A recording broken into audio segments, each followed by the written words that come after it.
Eksaktong alas 12 ng gabi. No, mali. Alas 12 ng tanghali. Alas 12 na po ng hapon. So, ngayon po ay November. Ano po ba ngayon? November 23, kung di po ako nagkakamali. Today is November 23, no? At alam niyo, tuwa naman po ako. Ako bilang Kristiyano po, natutuwa po ako dito. Dito po sa lugar po namin kanina, hindi ko nababanggitin kung saan po, nag-traffic dahil meron daw prosesyon, no? Ito po yung Christ the King. Although hindi ako agree dun sa ganong kaugalian and all that, pero yung Christ the King, they are celebrating Jesus, ayos naman po yun. At least conscious sila that they dedicate this day in honor and glory of Jesus, Christ the King. So I'm very happy na they are celebrating that. And we should too. Huwag tayong masyadong magpatali sa relihiyon kung kaiba natin. Hindi po. Basta importante, lifting Jesus, ayos tayo dyan. Good afternoon, no? Again, the 23rd of November 2025. Tama po ba ako? Yes, November 23, 2025. Hapon na po, no? 12:01 na po. Ayan po ang oras. Nasa cellphone, sa relo. So, ngayon po, ang pag-uusapan po natin ngayon. Alam po ninyo, sabi nila, pag sinasabi mo yung mga ginagawa ng mga tao, nanghuhusga ka. Pero the Apostle Paul himself wrote in his second epistle to Timothy, yung mga ginagawa ng mga tao, no? Yung gawain ng mga tao sa last days, which I believe, ito, teka lang po, which naniniwala po ko, bago mag-rapture, ito yung mga asal at pag-uugali ng mga aso. Ay, mga tao pala. Ano ba yan? Aso tuloy. Ng mga tao, no? Ito po siya. Nakasulat po sa Bible. Saan ba yung inano ko na kanina? Kasi ang Bible pong ito talaga ang pag nagdi-devotion ako. Ayun, may tanda na po siya para hindi tayo magkandawalaan. Ito po ang magiging ugali ng buong sangkatauhan bago dumating ang Panginoon para dagitin ang kanyang iglesia o ang kanyang church. Bago mag-rapture, ganito ang ugali ng mga tao. Ikalawang Timoteo, Second Timothy, English pala ito. Second Timothy chapter 3, verses 1 to 5 lang po. Masyado nang mahaba eh. Tsaka ma-out of line tayo pag babasahin pa natin yung 6 pababa. Sige lang, ano lang tayo. 2 Timothy chapter 3, verses 1 to 5. But know this, that in the last days, perilous times will come. Perilous, mapanganib.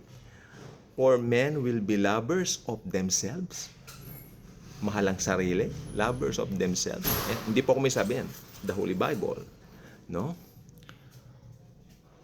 For men will be lovers of themselves, lovers of money, boasters, proud. Boasters means mayabang. Ang dami niyan. Proud, mayabang din yan. Blasphemers. Disobedience to parents. Disobedient to parents. Wrong grammar ako doon. Akala ko may S, wala. Disobedient to parents. This is a NKJV Bible. Favorite ko to. Unthankful. Hindi mapagpasalamat. Alam nyo, marami kaming tinulungan dati. Wala na, parang nakikita kami, parang wala na. Unthankful. Unholy. Yung mga unbeliever, wag tayong magtaka kung unholy ang mga yan. Dahil wala naman silang Christ sa puso nila. So, it's normal na unholy sila. Susunod, unloving, unforgiving, slanderers, yan. Without self-control, yan. Okay? Lalo na, yung mga walang self-control, pag nagalit, bulalas agad, nagmumura. May kapitbahay po kami. Panginoon ko, talaga lang. Brutal, despisers of good. Ayan, marami na po ngayon yan. Dinidespise yung good at mas pinapaboran yung mga mali. Diba? Kung may makukuha silang kapalit in return. Oh, how sad, Lord. Come on, Lord Jesus. Bumalik ka na. Nalulungkot ako. Traitors. Headstrong. Yan. Nasa isip niya. Ako lang ang the best. Meron po kaming auntie na ganyan. No? Ugali. Haughty. Lovers of pleasure rather than lovers of God. ito marami po ito, Panginoon ko, having a form of godliness, but denying its power. Hindi kilikili power, ha? Dahil hindi may didena yung kilikili power pag natabihan mo. Naku po, pumuputok. Okay? Sabi niya, but denying the power. Naku, hindi kilikili power yan. Denying the power ng godliness. Okay? From such people, turn away. From such people, turn away. Okay? I believe this verse is an epistle to Christians. Sa atin ito eh. Ano ba ang pinaka nakikita natin ngayon sa mundo? Ngayon, pagka sinabihin mo, uy, nanghuhusga ka. Oh, hindi po. Sinasabi lang po natin. Kung si Pablo nga nagbanggit, oh. Ayan, oh. Pero, sabi niya, in general. Pero ganito po talaga. Na-observe na po ba niyo? Isa-isahin natin. Did you observe maraming tao ngayon, lovers of themselves? Makikita po natin yan sa daigdig ng entertainment industry. No naming names. Buong entertainment industry na po sa buong mundo. Pag may nakita silang sumisikat at parang nasasapawan sila, hindi nila matanggap, gumagawa rin sila ng mga content para makahabol. Papansin ba? Ganyan po talaga sa entertainment industry. Kaya yung maraming artista na naboborn again, ini-expose nila yan eh. Oh, isa po sa number 1 na nag-expose ng entertainment industry sa kadiliman nito ay ang namayapang sister natin kay Lord na si Donna Summer. Aba, may mga plaka pa kami ni Donna Summer dyan. Kasi mother ko yon. Saka sa mga siya ay disco queen, pero mas pinanindigan niya ang Panginoong Hesukristo kumpara sa mundo. Walang direksyon. Alam niyo, sabi niya, exact words niya, there's no direction in this. No direction. Yan, tama po siya. Kaya ganyan po yan.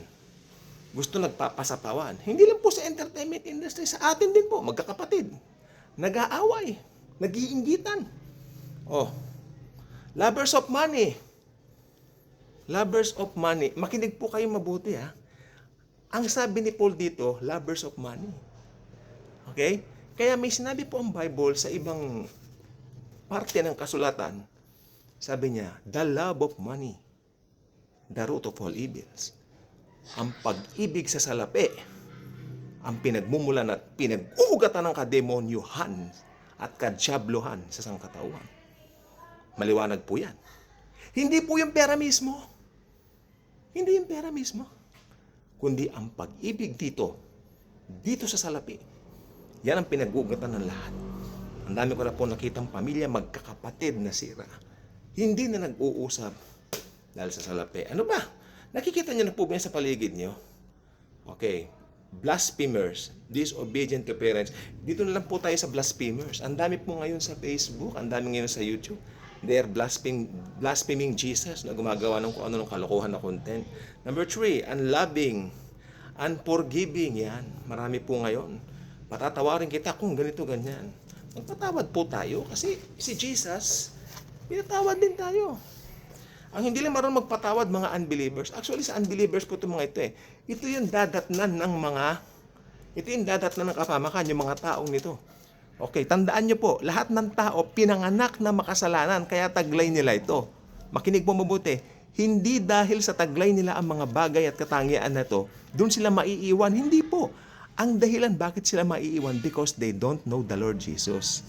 At ito po, mga katangian na binanggit at binasa ko po dito sa Bible, ito po ay natural lamang na lumalabas po sa kanila sapagkat ito po ang kanilang nature.